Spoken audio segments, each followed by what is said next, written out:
if they believe in the purpose and the mission and their support, then it's more like a team. Not I'm over you, but we're in this together.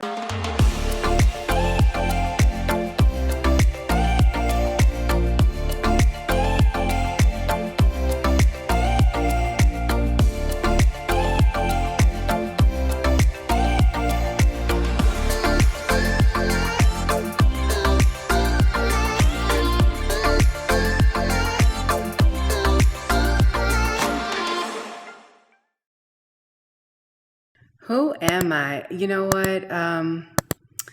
what I've learned is that changes, as we grow. But I have to go all the way back to when I was a little girl. And I would say that essence of who I was and is still who I am. And that is someone who loves life, loves people, loves making connections, loves to encourage others. I am really just passionate about connections and people and being a bridge in relationships, all kinds of relationships. And I think that's just something that's kind of gone with me from when I was very young till now. No matter how much I've grown or lived and things have changed, I still am energized. I'm a person that's energized by connection, real connection, authenticity, transparency. That's who I am. I'm all of those things because that's what I gravitate to. My definition of leadership, first of all, it should be someone who is always in a learning mindset. Leadership is not just I manage people or I manage a function. Leadership is in everything I do with excellence. I do it because I care, because it serves others and it serves me. So whether you're an individual contributor or if you're an executive, everyone's a leader in the work that they do. And it's really about being able to guide others. Being a leader is, first of all, being transparent. And there's a book also that I really love called What You Expect is What You Teach. And it says you want to be a leader that others voluntarily want to follow. And when I think about that, when you want to voluntarily follow someone's because they support you, you see where it can grow you. And that's important to people, right? They will follow a leader off the edge of a cliff if they believe in the purpose and the mission and their support. Then it's more like a team. Not I'm over you, but we're in this together, right? So that's important.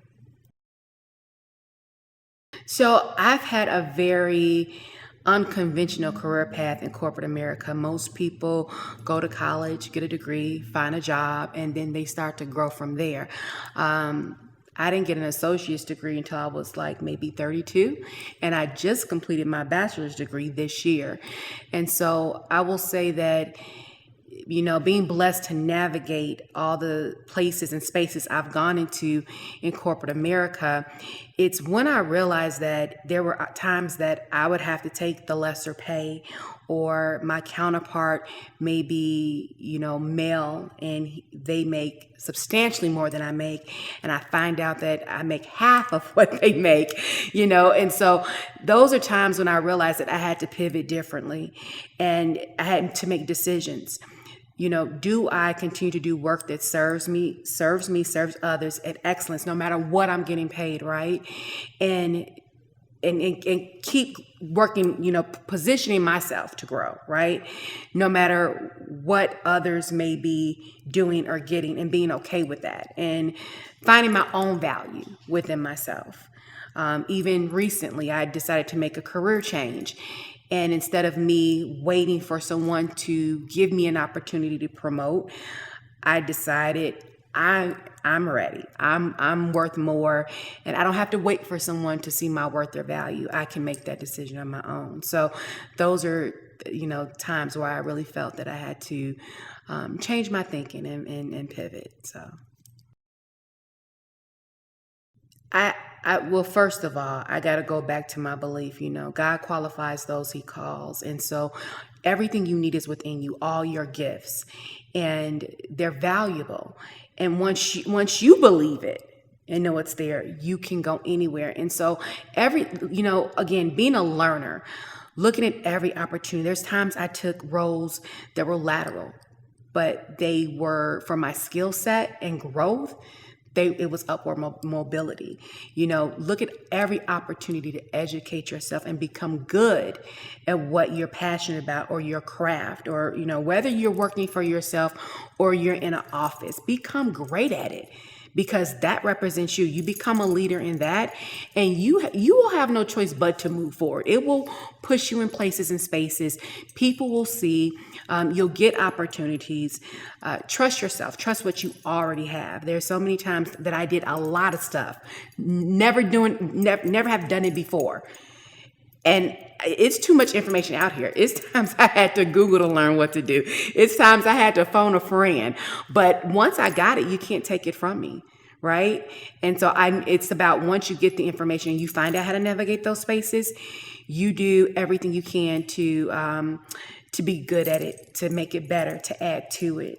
So I feel that there are no barriers, with that. As long as you take pride in what you do it in excellence, and look at even if you feel it's a step back, because there's many times I felt I was going backwards, or it just wasn't going fast enough, whether not getting compensated enough for the work I do, staying long hours when other people weren't there. But those things that I learned in those small spaces, big organizations, when I got there, were like blown away. I'm like, oh, well, I did this at a little hospital with 2,000 employees, where now I'm at a hospital of 33,000 employees. And they're like, so everything will work for your good. Everything. Really going back to the fact that we're all leaders, but also I feel like there's no bad employees, staff, individual contributors. At one point, the people that we chose to bring in a part of our team or organization, they were the best candidates.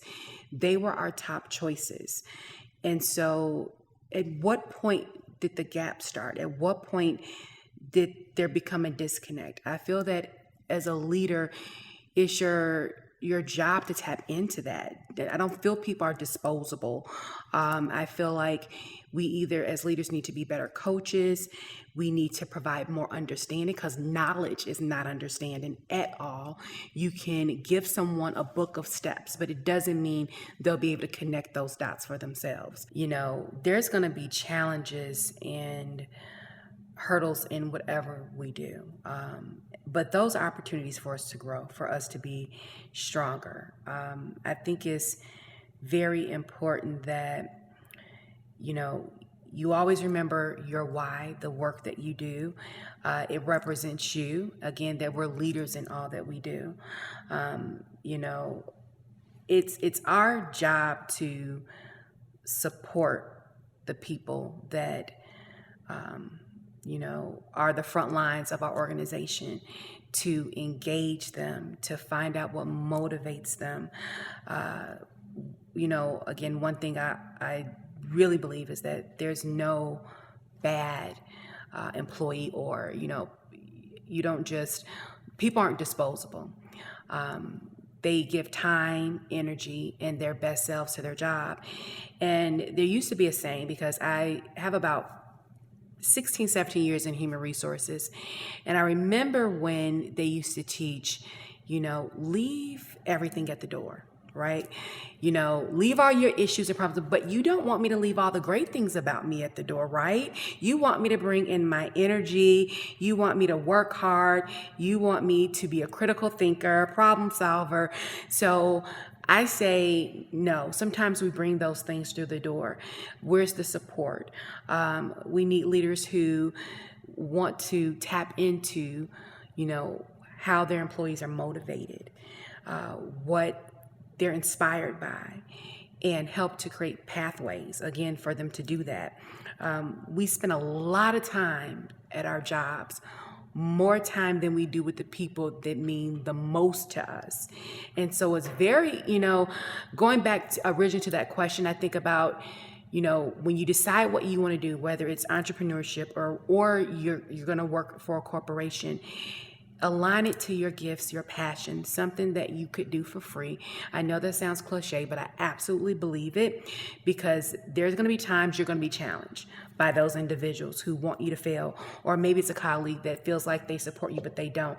I'll tell you, when I first got into what I do now, and as a lead facilitator for an organization, the person that was supposed to train me, the way they trained me to do a very big presentation, which just told me to watch what they're doing, and if I mimic it, I'd be golden. That was no training at all. I quickly understood that I was not going to get help from that person, right? However, I still needed to hold myself accountable and know that I could do it even if I didn't do it their way. Right? So it's important to know who you are at all times. Know what lines you're not willing to cross, set boundaries for others, and know that you have everything in you to succeed, even if people are saying, I don't think they can. I don't think they're the best person for it. They haven't seen you in action, right? So it's really having that confidence in yourself. And not that you do that and you're not afraid. I did it afraid. I did it very afraid, but I did it. I'd rather do it than not do it at all. So that's what it's about. Sometimes you don't get a mentor, you don't get a trainer, you don't get someone in your corner saying, I want you to make it. You have to want to make it. And if you can choose what path you're going to take, again, corporate America, entrepreneurship, whatever it is, if you're passionate about it and you know for sure that's where you need to be, then you go for it with all you got. You cross over those hurdles. You disconnect yourself from those people who may want you to fail. And they're not going to say it. You feel it. You know it. It's all right. It's all right. That same individual tells me he loves me all the time now. So hopefully one day those walls will fall down. Yeah. That I feel that if someone wants you to fail, so what? That's their problem, not yours. I love professional development and not just professional. I feel like it does intersect between just development, period. I love it because we all have something to offer. And a lot of times we just don't know what that is. I can't tell you how many times I'm on the phone with one of our staff members and they're like, Jessica, I want to move up. I just don't know where or how. But there's something special about them. They have a gift. They are good at something that is benefiting this organization, whether it's the conversations they have with customers or clients, whether it's data entry, whatever it is, there's something. And so I love talking that out, helping someone identify. Well, let's start with, do you like what you do now? Right? Do you want to stay what you do? Or do you want to, or you want to try something different? And so let's look at what it would take to do that, right? Sometimes just brainstorming the process is the first step. But I love how, when that aha moment happens for individuals, you feel it, you hear it, and they're like, wow, I didn't think that. And sometimes people are waiting for permission. They think that it's going to come in the form of someone saying, giving them permission to do something, or you can take that role, or we're going to give you this promotional opportunity, or we're going to add you to that project. You don't need anyone's permission to be great. You don't need anyone's permission to grow yourself and learn and educate yourself and advocate for yourself. Go to your leader and say, hey, we're doing something this way, but I see a better way we can do it. Or I see, you guys are working on this project. I have interest in that. And if they don't create room for you, make room for yourself. Find some way where you can do what you need to do that serves you and others the best. So I'm passionate about that. I feel that there's someplace in everyone that they're just great at. And I love helping them find that. And I love helping leaders connect to that. Identify that. You can't just lead because you know how to help, guide people to get tasks done. That's not a leader at all. Again, leaders are transparent. They're in there with you. They don't know everything, but again, they motivate you, they encourage you, and they hold you accountable. They're the ones that are saying, hey, that's not the best way to do this, or this is not how we're going to do it. They're not afraid to, do what's necessary, even though it's not favorable, right? Those are great leaders as well. It's not always this linear line. It's not going to always be warm and fuzzy, but they're in there with you. And we're going to grow and learn through this together. And it's not I'm up here and you're down there. And a good leader teaches another leader how to lead well as well. They absolutely do. And that's that questioning mindset. That's the looking for how you can collaborate with others, looking for how you can always be improvement oriented, and giving recognition. Thank somebody for what they do as much as you can. That goes a long way. When people feel appreciated, it goes so long. So I love, professional development because it goes so much further than just, the workplace. Hopefully, prayerfully, it builds confidence in every area for someone. And I just love helping people find that journey for themselves, or helping leaders help others connect to that. Anything? The only thing I would want to share for anyone, and this isn't just for leaders, this is just for anyone who is trying to navigate the workspace, the career life, all of that for themselves. They want more in that, and they're just not sure if they're enough. And I just want to say you are so more than enough. And sometimes it starts with those things that you do every day, daily, task, whether it's your mom, your coach, maybe, you are a good organizer, whatever that is, all that can be used to serve in some capacity. Don't count yourself out. Even if it doesn't look the way you thought it would look, and especially if it doesn't happen the timing that you thought it should happen. I started off as a customer service rep for a phone company in Illinois, uneducated, got married early, and now I'm, so much further and have grown so much, about to work for a global company of no credit to my own. I know that God has opened up doors that no man could close. And I know that, early on when I realized that,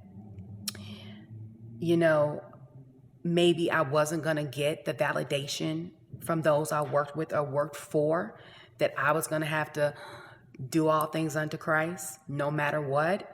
When that clicked for me, I had a mission to be excellent, no matter if I was sweeping floors on a call, for a phone company and someone's phone didn't work and they were yelling at me, or if I was in a classroom in front of 300 people, teaching them how to connect with others. I'm going to give the same passion, some energy. So be consistent with yourself. Be consistent. Don't give up on yourself. Don't put yourself on a timetable. You are learning. And when it's complete, when it's ready, right, the doors will open for you to walk through the next one. And everything that you've learned, when you were like, why am I doing this? Why am I settling? Do it with excellence. Pick up everything you can from it, because one day you're going to walk into a place and they're going to feel that you are like this golden ticket. You're going to be like, well, I was just doing. Exactly. Everyone's not like you. Everyone doesn't do everything with pride. Everyone doesn't do everything with focus and heart and care. So your soft skills are valuable. A lot of times out here in this world, it's all about what you can get done and tasks, but your passion, your heart, your ability to make connections, those things are valuable. And we need that. So that's what I would say.